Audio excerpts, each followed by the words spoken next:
Hey everyone, it's Richard here with EduData Consulting. I saw a recent question about using a Google sign-up form and how that could be managed to cap sign-ups at a certain number and have that form reset every day. Now there are several add-ons that will remove options as you select them, but I haven't seen one that actually resets it for you on a daily basis. So what I'm going to demonstrate is how you can use AppScript to perform this function of removing choices from a Google form and then in the evening resetting it back to 0, getting it ready for the next day. So I have a very basic Google form set up. I've linked it to a Google Sheet. And the first thing I'm going to do is jump over into edit mode of this Google form. And notice in my choices I've got the options that are available to the students, as well as something just called no data. We'll leave that as a placeholder. So when the options are removed, it'll be left with the no data option in the end. So to open the script editor, we go to the 3 dots in the upper right and go to Script Editor. And there is a script that I've put in here that targets a specific question in that form. So even if you have multiple questions or a much larger form, as long as you put your question title into this area here, it's only going to affect the choices of that specific question. Okay? And what essentially we're doing is counting the number of times a choice has been selected and keeping track of that number. And then if that threshold number is met, so for example, I'm keeping this quite small to demonstrate this. So if OpenGym, for example, is greater than or equal to the number 2, it's going to be removed from the form as an option. Same goes for the library.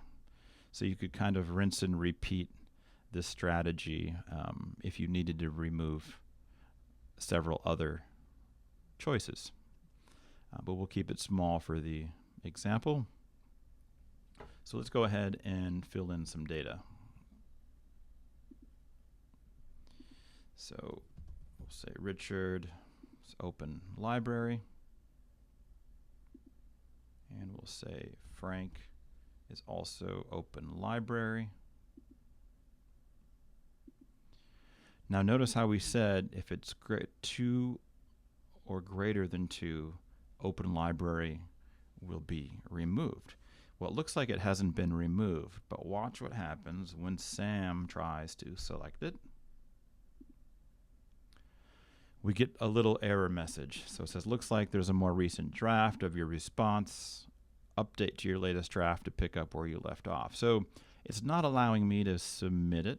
I have to click update, and we'll notice now that the library is gone.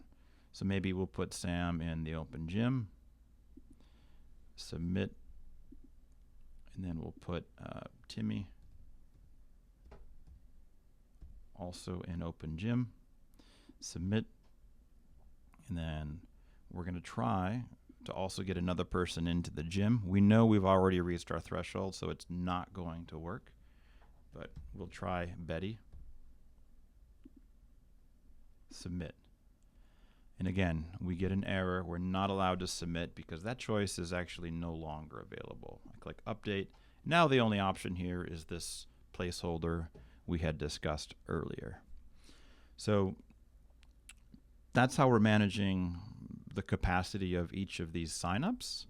And of course, all of that data is going into our Google Sheet, which we can easily manage. And if somebody were to submit no data, we could easily filter out that option from our list or delete those rows. So come the end of the day, our AppScript also has a function to clear the form responses. So what this will do is delete all of the form responses, not only from the form, but it'll also clear the spreadsheet. So we would set this to a time-driven trigger. So at midnight, we could have it clear the form responses every day. So it just resets the form every day. Then the on-form submit trigger, this would run every time a form is submitted. So we're not going to wait here till midnight. I'm actually going to trigger this clear form responses now. I'm going to run it. So we get in our logs, we see all form responses have been cleared. We can check our spreadsheet that is also cleared and ready for the next day. And if we just refresh our form,